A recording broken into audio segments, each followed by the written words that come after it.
Hey guys, Rich from Rich Big Gaming. Hope everyone is doing fantastically well, and welcome to the next video in our Ultimate Guide series, where this time we are going to be tackling A-Force. As always, we're going to be putting together two rosters, and those rosters are going to be based around the three pillars of MCP. And if you haven't watched that video, I highly suggest you go out there and watch that first, and then come back to this one. Joining me, albeit in voice only for this video, as always, is Quinn Duggan. Quinn, how you doing, sir? Woo! I'm a spooky disembodied voice. Quinn, you were like a happy little child, weren't you, earlier this week, when you messaged me saying, "Guess what I've got? Guess what I've got?" Sending me pictures of your new PC and everything else, and then it broke. And then I had, after that, probably one of the worst days I've ever had. Yes, yeah.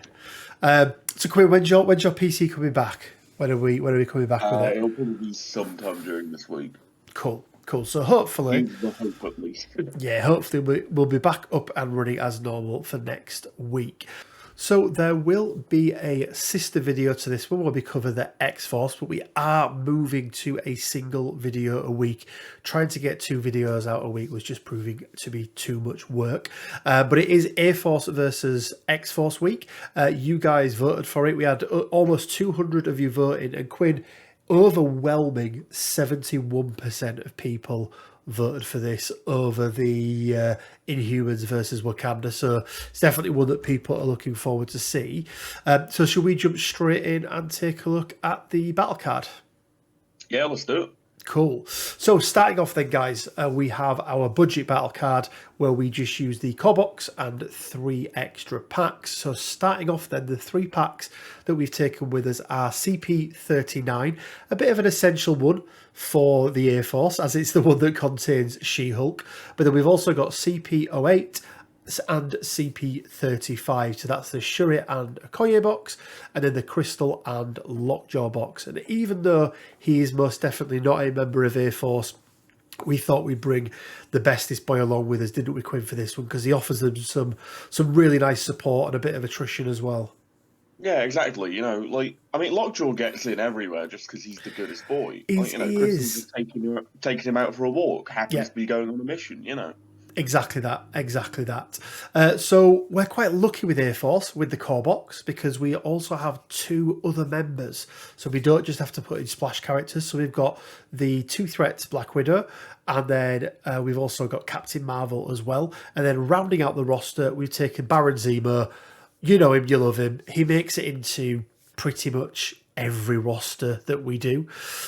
We've also taken Dr. Octopus. You've seen Doc Ock go in a few of the rosters where we need to make up 4 slots as well. He's a pretty solid 3 threat, Quinn, isn't he? And it is a decent enough splash character when you're limited. Yeah, specifically in this format, he's pretty damn good. Like, he's surprisingly tanky when you look back at the core box and go, oh, he's 4-3-4 and then like 5-6. That's pretty damn good for a 3 threat. For a 3 threat, absolutely, yeah. And then rounding it out, because we can push some power into him quite easily. You're probably not going to see him appear in many lists, but it is the core box Peter Parker for a bit more control play, Quinn, isn't it? Pulling people in range of She-Hulk and maybe Crystal and such others. Yeah, zipping around, pulling people off point. Like, if you're funneling a bunch of power into Spidey, you can probably spend, like, from a stack of 10, you can probably spend most of it during an activation with him. Yeah, we've then, for the crisis cards, we have no choice. The boxes that we took had no additional crisis cards in there. So we are, I say stuck, but we are left with the 3 red and 3 blue 17 threats. So Struggle for the Cube, Skrulls, Spider Infected, Deadly Meteors, Infinity Formula, and Riot Sparks. Quinn, just on the crisis, are we bothered too much about the shape of the map, the particular type of setup with A-Force?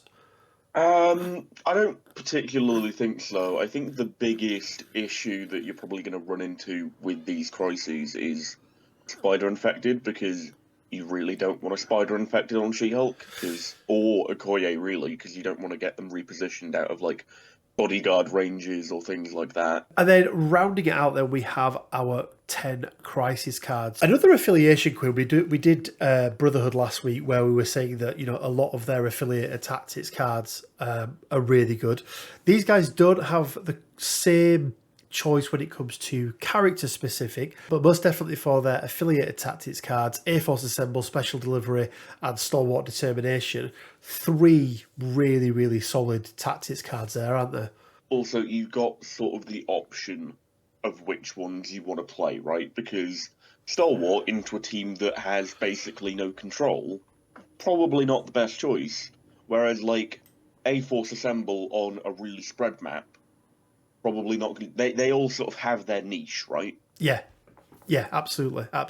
And who doesn't love a drop off, which is essentially what Special Delivery is, and it's one of the reasons why, isn't it, that we of all of the boxes that contain, or all of the character packs that contained A-Force characters, it's the reason why we went with Crystal, isn't it, over anything else.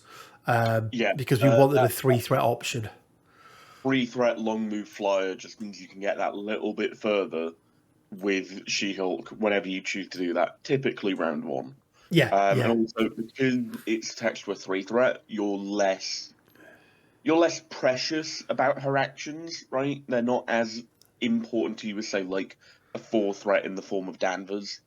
So, you can potentially take that extra step to move up to be the furthest point forward while still in range of She-Hulk, then do your long move from there and just get that little bit of extra movement. We've taken Elemental Fusion. It's not the greatest character tactics card in the world, Quinn, but being able to dish out, incinerate, stun, slow, that's never a bad thing. Yeah, they're all pretty cool, like especially because it triggers from throw damage. So if you pick someone up and throw them into someone else, the person you threw is guaranteed to get one of those conditions of your choice. Yeah. And then potentially you put it onto someone else that you threw them into, which is pretty fun. Yep, especially if she's up there at the front with Hulk, or with She-Hulk, sorry. Because, there may be a few throws and other such things that get, and definitely some damage that gets dished out when she's in the thick of things. So that's got to be quite good. We've then taken Advanced R&D. We've also brought Sacrifice, Disarm, and Mission Objectives for the 4 unaffiliated generics. And then for the 2 restricted cards, again, we're restricted by what comes in the box. But no, not bad cards by any stretch. Brace for Impact and Patch Up, which I don't mind at all, Quinn. Stopping somebody throwing She-Hulk into you is not a bad thing. And Patch Up, as we'll see on the other list, is invaluable to She-Hulk because she doesn't have a flip side, and being able to heal her up is real nice. A-Force is one of the few factions where typically Patch-Up is favoured over Medpack because you generate so much power, right? Yes. And you sort of build this sort of tight cluster of characters around She-Hulk and maybe a Okoye, so that you're more likely to be within range 2 as well, based on sort of their playstyle. We spoke with, haven't we, about Okoye and how her stock has gone down quite a lot. And it's for no other reason than the fact that she's lost that guaranteed 1 power on her ranged attack, isn't it? It's now just a 0 cost but doesn't generate any power. And that's really big for her because it means the number of times she can do bodyguard just per game decreases significantly. A-Force is one of the few affiliations where I think she could still really shine and hasn't really been affected too much because you can, as you say, you can funnel that power into her, no problems really, can't you? Yeah, she's going to have a lot more power in this faction than she is in most. Still not going to be operating on the same level that she was, but equally, because you don't have easy access to that range 4 power gain attack, you're probably more free to just move around and reposition with her, which, you might find is actually pretty damn good. So, Quinn, let's take a look at the playstyle focus. Now, remember, guys, this is based on the 3 pillars of MCP, and it's a combination of both how good we think this particular roster is at a certain thing, but really more what the roster leads into. And Quinn, I don't think we are going to put together a roster that is more evenly spread than this one. I mean, it's I basically mean, a it's third physically in each. impossible. It's pretty crazy. But it is a real mix. You know, we've got some really nice attrition from certain characters.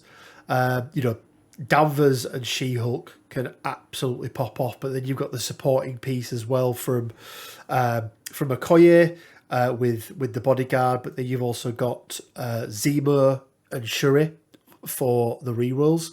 You've got the They've got great a lot of control, control. from all the throws. From character throws, you have placements of your own characters with Lockjaw. You've got pushes with Shuri and Spidey.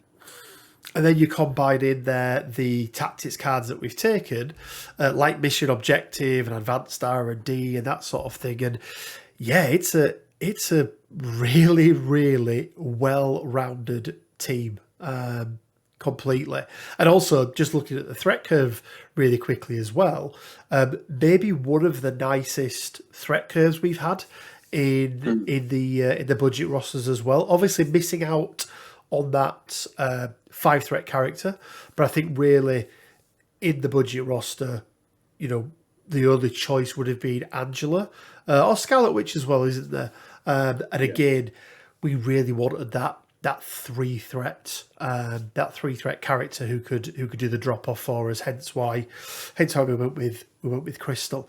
Let's have a quick look at the pros then, Quinn. So as we just mentioned, really well-rounded team from both the options at varying threat levels to the fact that it really does cover attrition, support, and control almost evenly.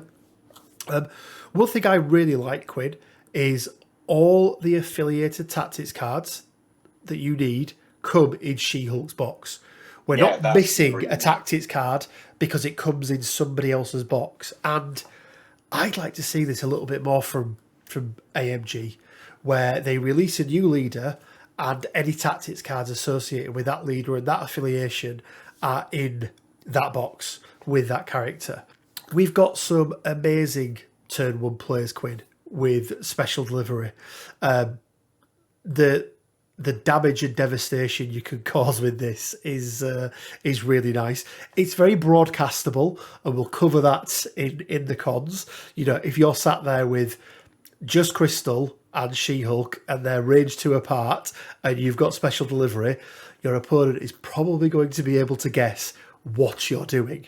You're going to walk She-Hulk directly backwards into like one of the corners of the board. That's what everyone does, right? So yeah, but so maybe it's a bit more countable. You know, it's easier to counter, but yeah, it's still there. I mean, I do also think that, you know, we should call out the fact that yes, special delivery is a brilliant turn 1 play if you can get it off, but also, you know, if you're on like a crisis with sort of split flanks, you can potentially use it as a way to reposition She-Hulk over to another flank after, like, you've won one of them with her. Yeah, absolutely. It's like a mini asteroid M, not quite as effective, but you get the builder off the back end of it as well, don't you? Yeah, the builder as the kicker is really nice. Yeah.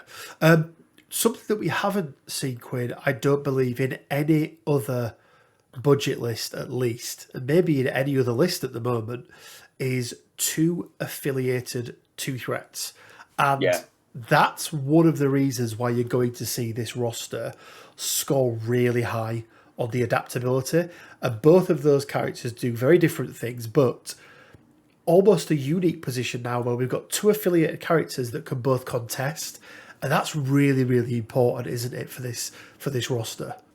Yeah, I mean, because like take the X-Men video we did, for example. Our 2-threat was Gabby, right? Yeah.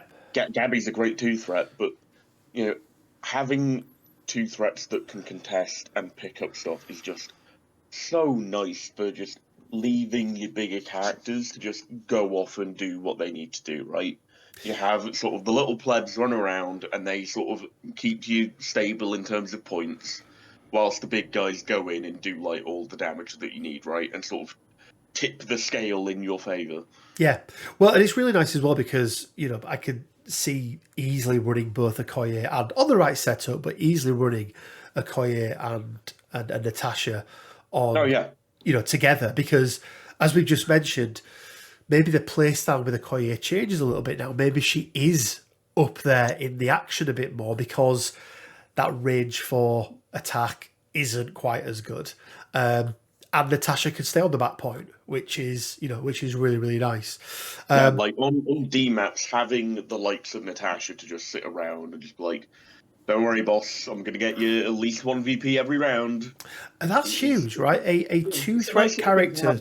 Yeah, well, but a two-threat character scoring you VPs, it often goes a little bit... it gets forgotten a little bit, I think, sometimes by your opponent, because when they're looking at, especially when you're coming up against attrition lists, you often look at it, don't you? And Quinn, me and you both play very attrition-heavy rosters, even if they're supposed to be played in that way or not.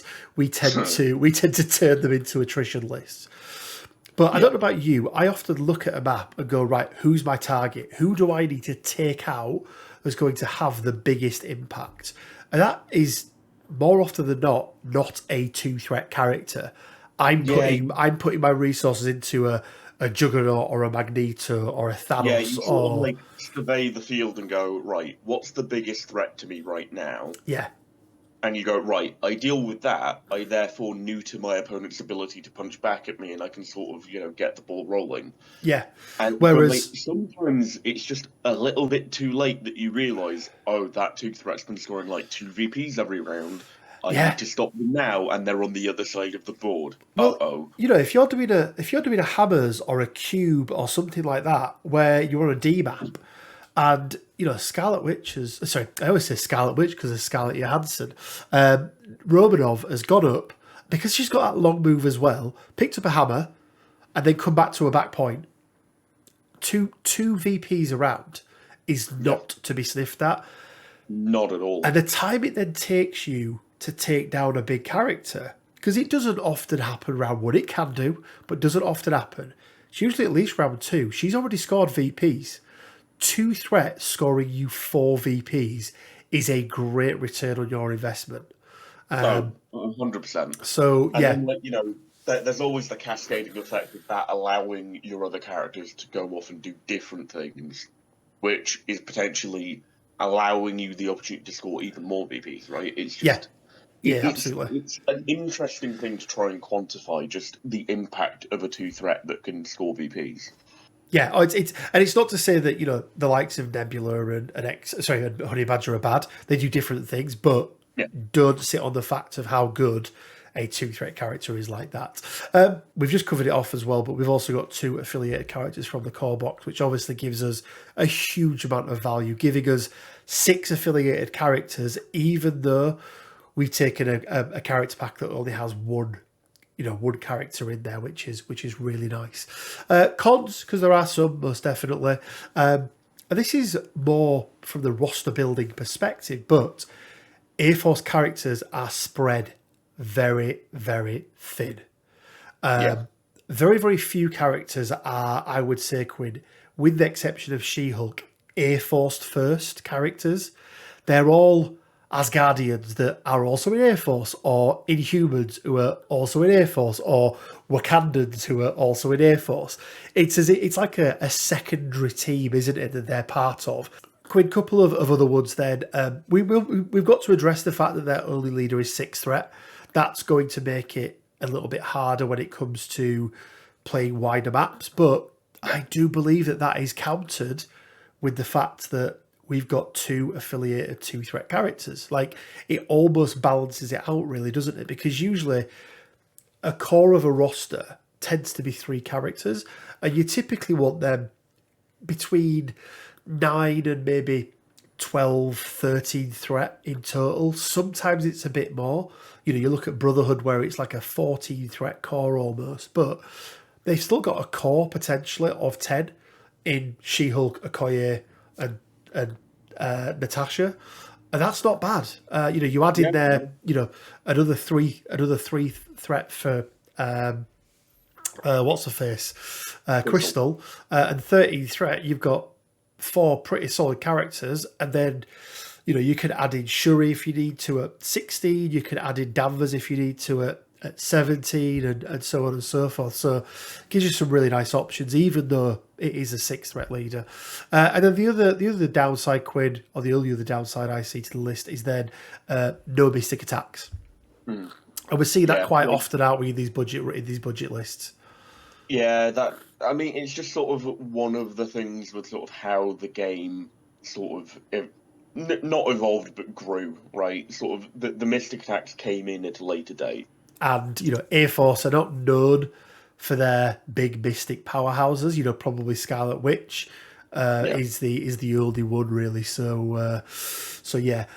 Quick look then, Quinn, at the packs that we use. So as you mentioned, CPO1, CPO8, CP35, CP39, coming in at a total cost of $204.80. So, Quinn, let's move into the last 4 parts then of the roster, starting out with the cost. And this box, this is actually, I think, the cheapest budget roster that we've put together so far. And that mainly comes from that reduction in cost for the She-Hulk pack at $24.95. So they're coming in at $1 out of 5. Difficulty, Quinn. This is not Avengers, but it's not much harder. There are not too many little things that we need to learn here. The big one will be when to play Danvers, when to play Crystal, and that will really come down to threat level. So I've given it 1.5 skulls out of 5. I don't think it's a particularly hard roster to learn. I think also just remembering your damn leadership. Yes, anything reactive Quinn struggles with. So that's why he's telling people to remind that one. And then lastly is adaptability. I've given it 3.5 wilds out of 5. And it really, a lot of that, even though we're stuck with a single leader, 2 affiliated 3-threat characters gives us so many options when it comes to going wide, going tall, bringing in unaffiliated characters. With She-Hulk,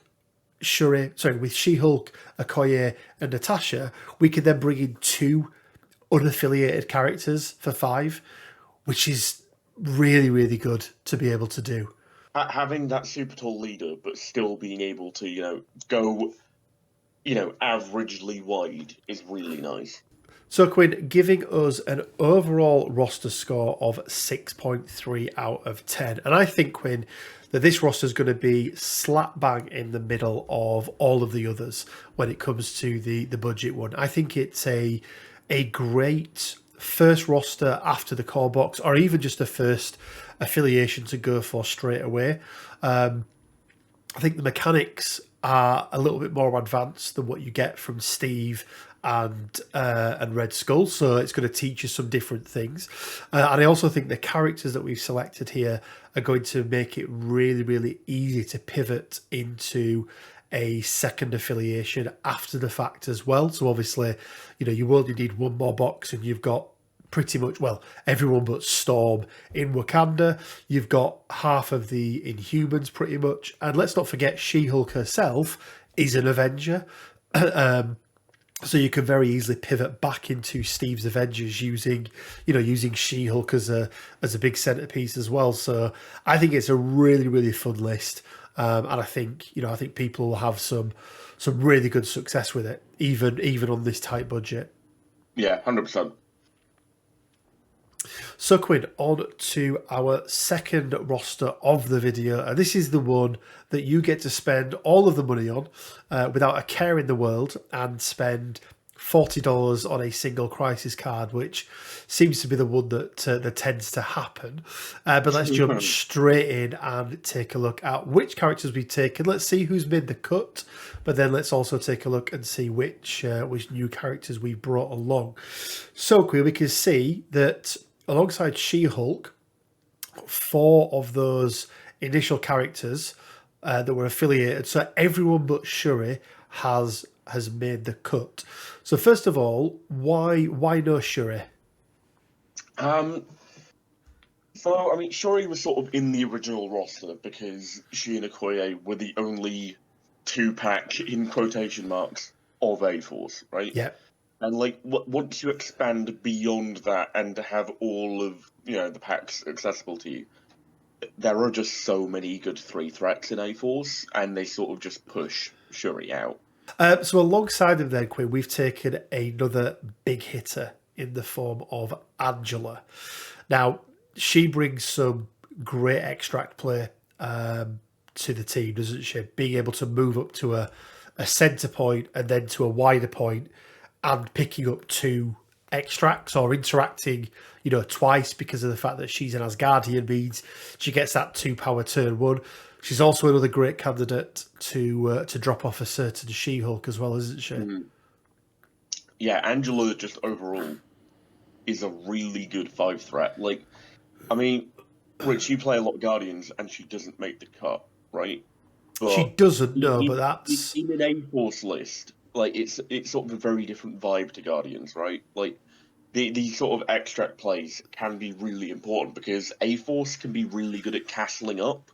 So like, she runs forward, gets like the middle cube and runs back. Suddenly you've got an extract advantage. If you can then keep parity on secures, then, you're going to be ahead for the rest of the game, which means your opponent has to come to you, which means you can set up your fortress and then She-Hulk them to the face. Yeah, with a Koye sat somewhere nearby, taking a couple of hits every turn if she needs to for She-Hulk, which can be quite nice. Yeah. Rounding out the roster, then Quinn, we've taken Black Cat. Again, we talk about extract players. She is really, really good. Domino just brings the attrition game, doesn't she? That's what she does. Valkyrie, while she has had some nerfs, because of how easy it is to funnel an extra power into her turn 1, means she could still do the whole shenanigans of, walk up twice and throw, can't she, as a last activation, which is really, really nice. And then and like just getting a turn 1 charge isn't bad by any means. Nope, not at all. And then a character Quinn that I'm going to say is interchangeable in this list. I mean, a few of them are interchangeable, but probably more interchangeable than the rest if she isn't affiliated.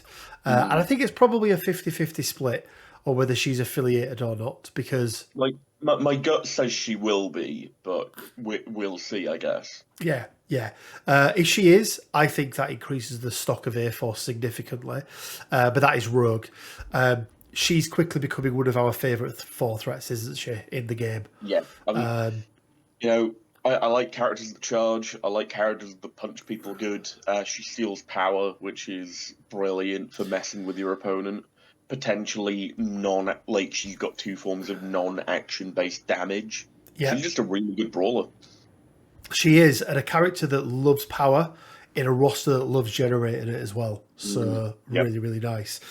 We've had a pretty much entire overhaul with the exception of one when it comes to the tactics cards. So we've got Mystic Wakandan Herbs, we've got Fear Grips, and we've got Alien Ship. Wakandan Herbs, Quinn, I'm gathering there's some sort of Angela crystal play with drop-off and She-Hulk there. Yeah, like you get the herb on She-Hulk, and then like next round, she sort of walks forward a bit, punches some people, and then, you might even get more mileage out of like how close she gets to the altar based on aggressive procs. But pretty much after that point, later in the round, you just have your long move flyer walk up to within range of She-Hulk, pick her up, drop her off next to the altar, boom, 4 VPs round 2. So just to be clear then, Quinn, this isn't a turn 1 herb play, is it? It's more of a turn 2 herb play for that I one. also, generally I tend to find that turn 2 herb plays are a lot more reliable than turn 1 herb plays. Yeah, I think they tend to be, don't they? We've then got Fear Grips. I mean, look, we've got so many characters here who love hammers. She-Hulk loves a hammer. Angela most definitely loves a hammer. Domino doesn't mind one either, and neither does our girl Rogue. So that's really nice. And then Alien Ship, Quinn, we've sort of, you spoke about castling up in earlier on, and this is a list, as we'll see with the playstyle focus, it's very attrition focused. Having a single extract that is quite low scoring really suits their style of play, doesn't it?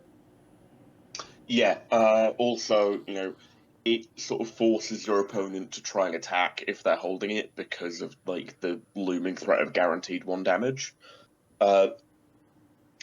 Yeah, like also it's much better than Scroll for 2 reasons, right?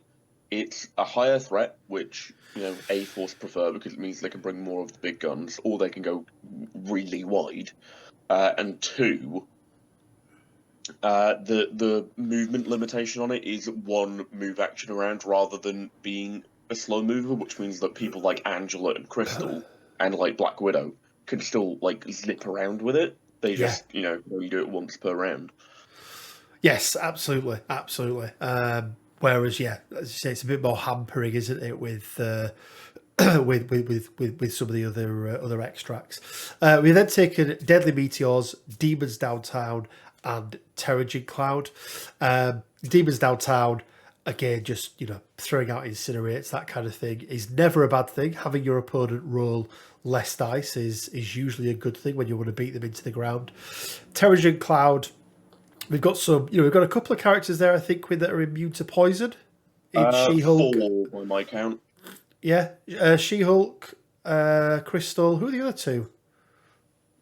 Marvel and Rogue, because they've got Kree Of stuff course, going. yeah, Kree stuff going on. Yes, there we go. So, yeah, so some nice synergy on that. The tactics cards then, Quinn. We've got the 3 cards that we kept from the affiliated tactics cards. We're taking all 3 again. Yep. Patch Up stays in. Now, we often swap Patch Up out for Med Pack, don't we? But we're doubling up on the healing, aren't we, this time? We've got Patch Up and Med Pack. What's the thought process behind that one? I mean, you're already pretty fond of 20 health She-Hulk. How about 28 health She-Hulk? Yeah, and there's some batteries in this roster as well, isn't there, Quinn? Who are going to be able to generate 5 power quite easily to get the absolute most out of Patch Up. Angela in particular, Angela and She-Hulk to an extent, both produce extraordinary amounts of power. She-Hulk has a lot of ways to spend it through superior weight training, clear the core, bodyguard, all that sort of stuff. Yeah. But Angela doesn't really. Her builder is pretty much the same as her spenders, if not better, in most situations. And she's triggering Angelic Assassin every so often, but typically that pays for itself because you get an attack off the back of it. Which means very often Angela's just sitting around with 10 power on her. Just going. Well, especially if she pops off and dizz or KOs one person and then does the follow-up attack and generates even more power. So it can be pretty crazy. Another card, Quinn, that we are seeing feature in almost every roster that we've put together, I think, and I think is going to be seen a lot in this new season of TTS and in rosters up and down the country, I think, is Indomitable. Yeah, it's such a... Never has there been a restricted tactics card as obvious as this. It's super good, and especially as we mentioned earlier, one of the reasons that we wanted to try and avoid, spider infected is because of the movement on it. Equally, we want to try and avoid pushes and throws and that sort of thing as well, don't we? And this is a great way to be able to do it.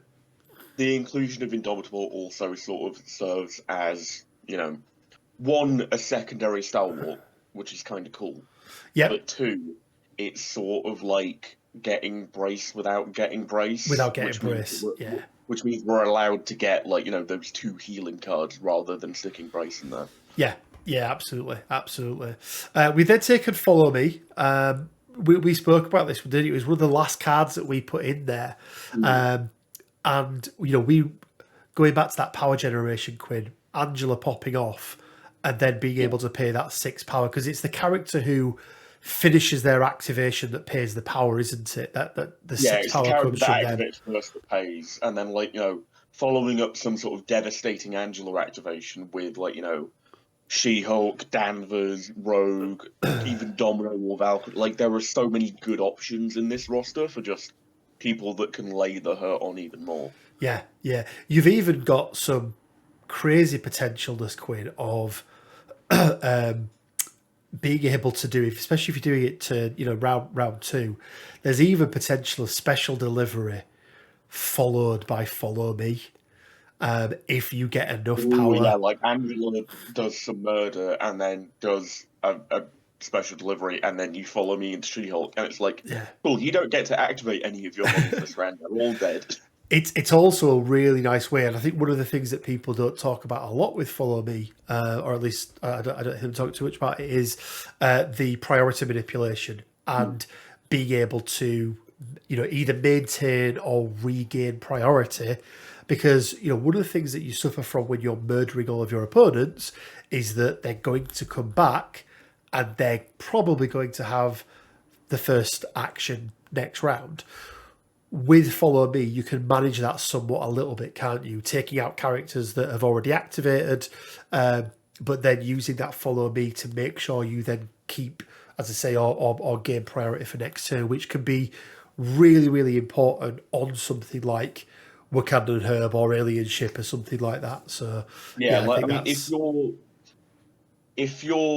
if you've got one less character than your opponent, it allows you to kill two characters yeah, basically for free in terms of like priority maths, right? yeah, Which yeah, exactly can that. be huge because Oh, then you absolutely, yeah. activate first again next round, and then you get those two characters again, and suddenly you're like half your opponent's team is just not on the board anymore, which is immense. You've also mitigated that, because it's one thing that She-Hulk doesn't have, isn't it? Because she doesn't have an unhealthy side or an injured side, she doesn't get that bounce back.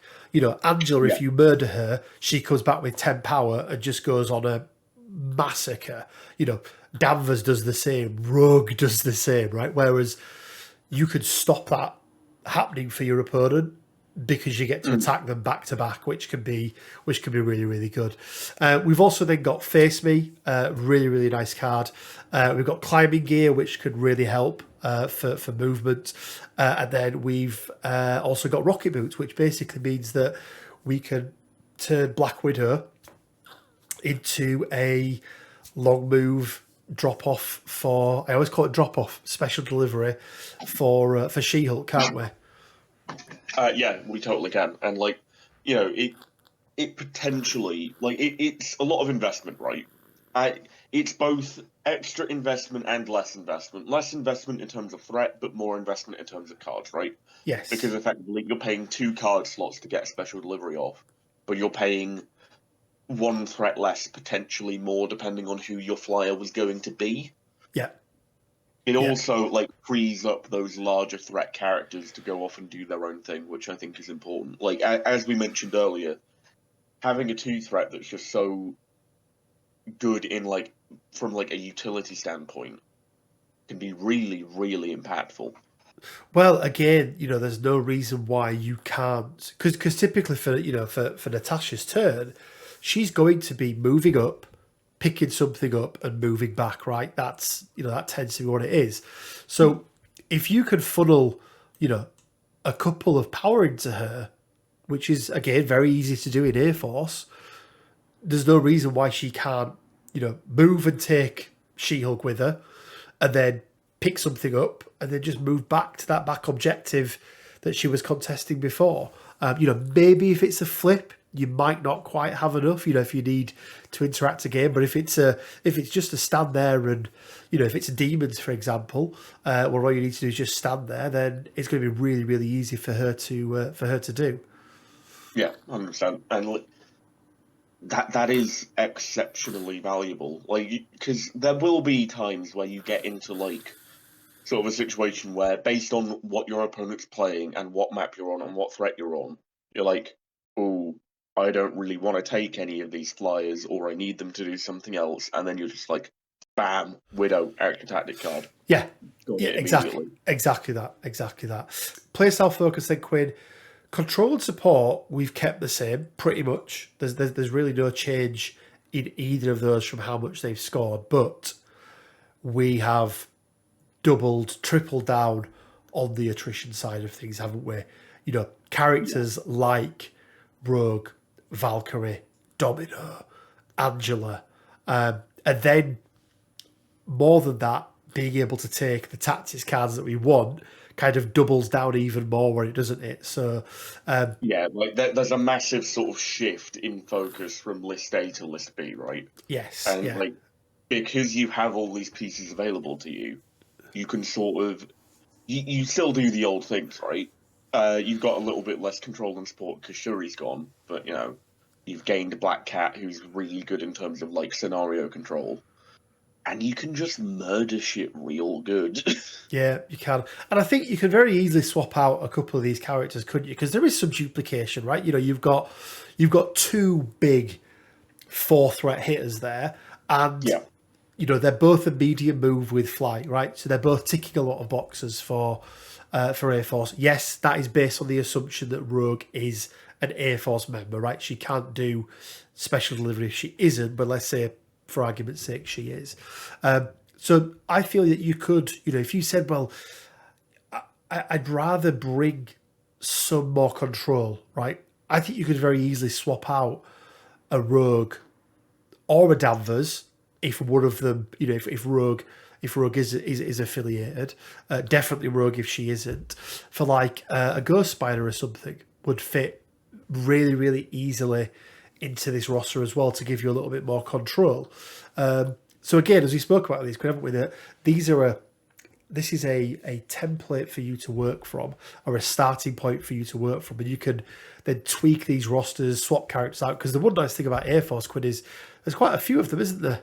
there are a lot of ageless characters. There's quite a lot of them, and only more will get added as time goes on. Maybe even some more mutants. Who knows? So the Quinn, let's take a quick look at the pros. Then I think we've covered off quite a few of them already, but as we spoke about, we've got some big, if not huge, damage output potential from the characters that we've taken. We've got great power generation, both from the leadership, but also, as you mentioned, from characters like Angela, who they're just a battery, aren't they, in terms of being able to generate so much power.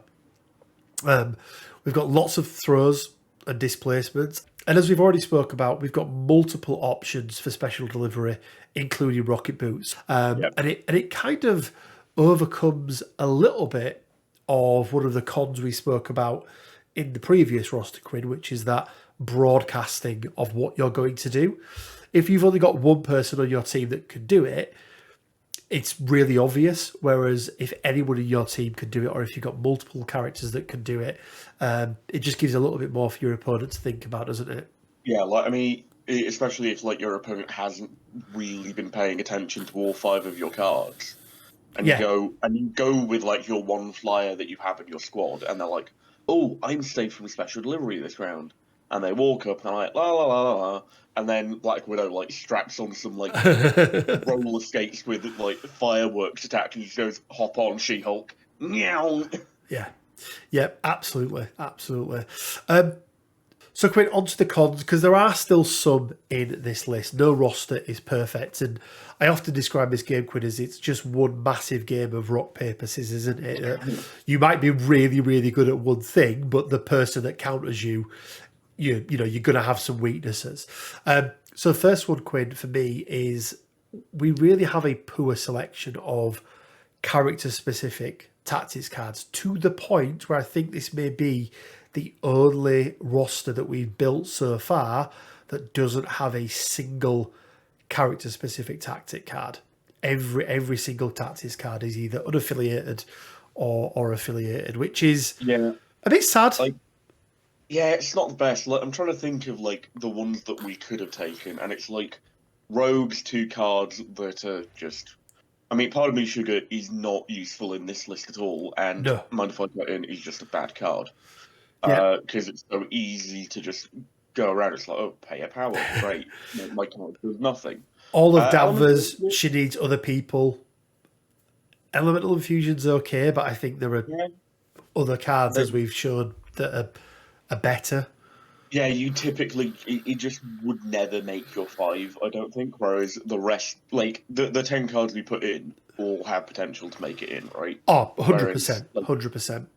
That effectively that would take away your options for one of these others for something you're almost never going to include. Yeah, yeah.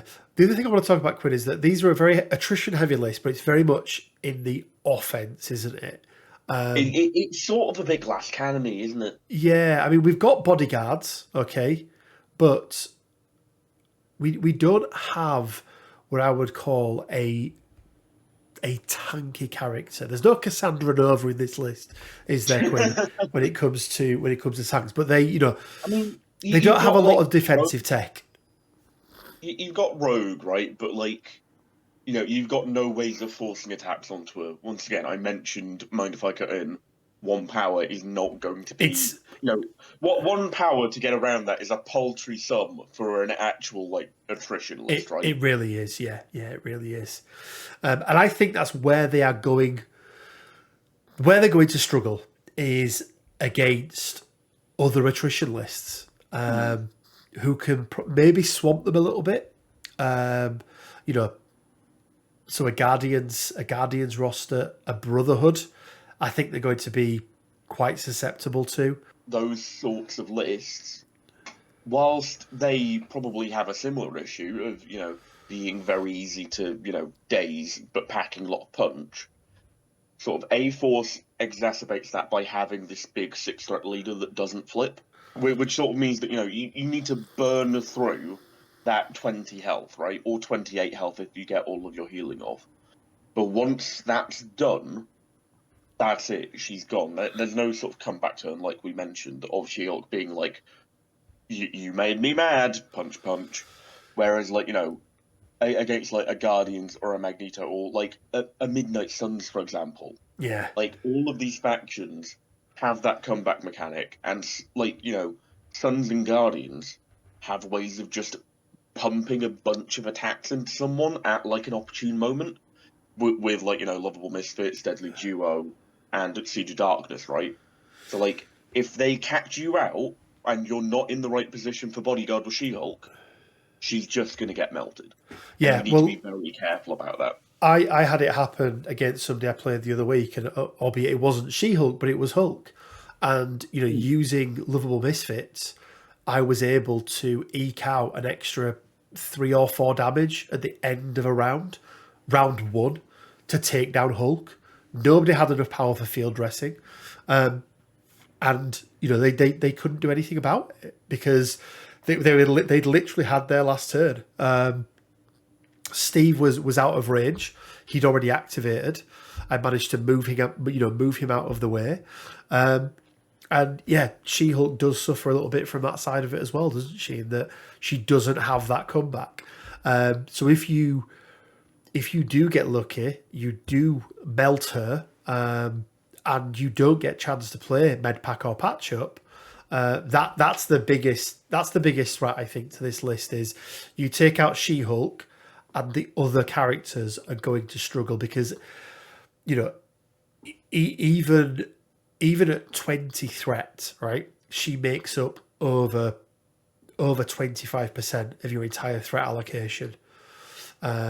Which is big, it's big to have one character be that high, and as you say, at least with a Magneto, for example, even if you take him out turn 1, he's probably going to be coming back round 2, fully powered up. Yeah, like, I mean, even and he's going to pop off, like, falls afoul of Kraven's spear, he still gets to come back and do something. He does. Yeah, he does. Packs that we've used, Quinn, we've used a lot. I'm not going to go through them all. But coming in at $599 and not the most expensive compared to the other ones that we've put together. By any stretch of the imagination, most of the expensive rosters have come in at, 6, sometimes knocking on the doors of $700. So actually, whilst it's not a small amount of money to spend by any stretch of the imagination, compared to some of the other rosters, it's less expensive. And as we've mentioned, these characters, every single A-Force member is affiliated to another affiliation. There isn't anyone who is mono affiliation, is there? Not that I can think of, no. So you're getting value, even more value from any of the characters that you bought. And I will say, Quinn, the characters that we've put in here are quite nice splash characters. You're going to see them, or at least some of them, featured in other rosters that we do as well, aren't they? So Yeah, characters like Rogue definitely stand out. Yeah, Black Cat as well for the extract play is really good. So I think overall pretty good value. Leads us in to the last part then, Quinn, where we cover off the final 4 stats. That first of all is cost. Now because it is under that $600 mark, I've given it a $3.50 out of 5. I'm not saying that this is cheap. I'm just saying that in comparison to other rosters, it's less expensive. So difficulty-wise, Quinn, I still don't think this is a very difficult roster. It's more advanced than the basic because we're giving you more options. But we counter that, don't we, by having more characters that are affiliated, but also having more optimized crisis cards to choose from. So I've given this 3 skulls out of 5 for difficulty. I don't think there's anything in this roster that a new player is going to struggle with too much by any stretch of the imagination. Once you get a couple of reps in and you sort of figure out, when to play your tactics cards and that sort of thing, once you've got that down pat, you're pretty set. Yeah. And then lastly, adaptability. I've given it 3 wild out of 5. We've still got those 2 affiliated 2-threat characters. But we still suffer a little bit from the fact that She-Hulk is 6th threat and everything else. But I think, they're going to be able to adapt not necessarily their play style, but their height or their width accordingly to the style of map that they come on, aren't they? Yeah, they 100% are. And then to round everything up then, Quinn, is the roster score. And we've given this roster an 8.1 out of 10, which is a very, very fair score. Maybe I should do a little leaderboard of where these are ranking. If anyone's ever watched Top Gear in the UK and they have the fastest lap, Quinn, and they sort of have it up there. So maybe next video, because we'll be a few into them then, we will do the ranks. But to give you some idea, Brotherhood, highest ranking at the moment, scored 8.9. Cabal was 7.8. Avengers was also 8.1. And I think that's about right, Quinn, isn't it? It's sort of on par with an Avengers roster in terms of how competitive it's going to be.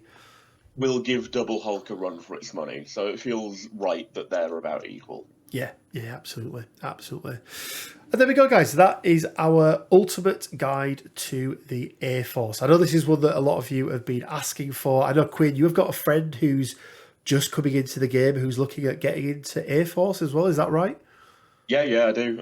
Russell is just getting into the game. He's sort of, I think actually he's having his demo, his sort of first actual game tonight. Oh, down brilliant. At the Altrincham Gaming Club, which isn't actually in Altrincham anymore. But if anyone sort of in that area and wants to get some games in, there is a little community growing there. So brilliant. Reach out into the Facebook group for the whole thing and get on down. Perfect. And nice timing for him that as he's got into it, and you guys saw it was a vote, right? We didn't manipulate it in any way. He's got his Air Force one, so hopefully this can help him out. And hopefully it's helped you guys out as well, whether you're new to the game or whether you're just looking to pivot into a new roster and try something different. Hopefully this has been useful. If you have found it useful in any way, shape or form, all we ask is that you give the like button a smash.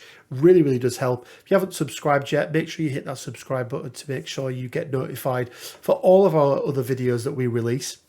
As I mentioned, we are moving down to a single video a week now for these affiliation breakdowns. 2 a week was just too much. So next week next week X-Force will be coming out. So make sure you check that one out as well. If you do want to support the channel even further, we do have a Patreon starting from as little as £1 a month. You get all sorts of exclusive benefits in there as well. And we also have a merch store where you can find MCP inspired merch. And there's going to be a poll that goes up on YouTube at some point this week for which t-shirt you guys want to see next. We also have a Discord. It's completely free of charge. There's some great players on there. A really, really nice community. We share hobbying tips. We share roster tips and just talk everything in general around MCP. So make sure you go and check that out as well. And as always, guys, it leaves me with just enough time to say stay well, keep safe, and until next time, bye for now. See ya.